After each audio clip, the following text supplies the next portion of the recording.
Let's learn about object oriented programming in Java. आप सबको Java की डेफिनेशन तो पता ही होगी। Java is a high level object oriented programming language. पर ये ऑब्जेक्ट ओरिएंटेड प्रोग्रामिंग या ऊप्स का मतलब क्या होता है? किसी भी ऑब्जेक्ट ओरिएंटेड लैंग्वेज में हम जो भी कोड लिखते हैं उसे हम ऑर्गेनाइज करने के लिए छोटे छोटे ऑब्जेक्ट्स के फॉर्म में स्टोर करते हैं। अब ये ऑब्जेक्ट्स क्या होते हैं? ऑब्जेक्ट्स रियल लाइफ एंटिटीज़ होती हैं like copy, paper, pen etcetera, और हर ऑब्जेक्ट का अपना बिहेवियर और एट्रीब्यूट्स होते हैं। फॉर एग्जाम्पल, अगर आप कोड को पेपर पे लिखोगे तो आप उसे रन नहीं कर पाओगे, राइट? लेकिन उसी कोड को अगर किसी प्रोग्रामिंग सॉफ्टवेयर में लिखोगे तो उसे रन भी कर लोगे और आउटपुट भी देख लोगे।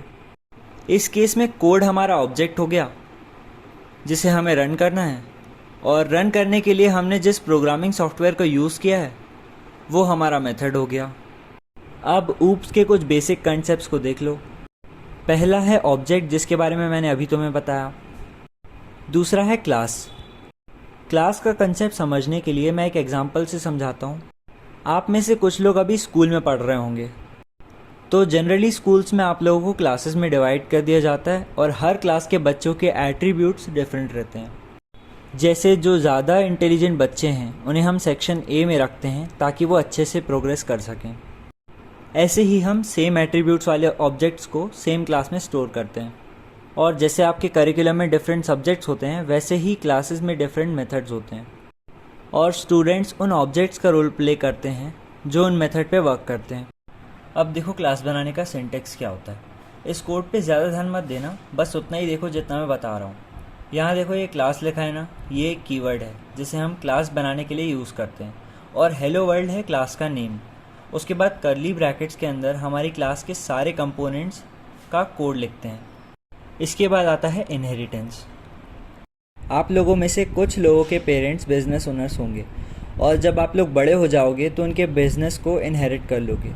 इसी को हम इनहेरिटेंस कहते हैं। जावा में भी चाइल्ड क्लासेस होती हैं जो पेरेंट क्लासेस के कैरेक्टरिस्टिक्स को इनहेरिट करती हैं।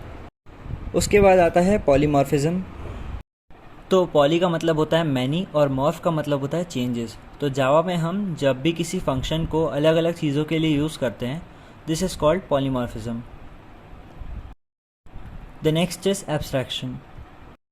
एब्स्ट्रैक्शन का मतलब होता है यूज़र को वो ही चीज़ दिखाना जो उसके काम की हो। फॉर एग्ज़ाम्पल, जब आप लोग गेम खेलते हो तो आपको सिर्फ गेम का इंटरफेस दिखाई देता है, जैसे प्ले बटन और सेटिंग्स, पर हर कंपोनेंट के पीछे कुछ ना कुछ कोड किया जाता है ताकि वो वर्क कर सके। और डेटा एब्स्ट्रैक्शन की वजह से आपको उसमें कोई कोडिंग नहीं करनी पड़ती है खेलने के लिए। The last one is encapsulation.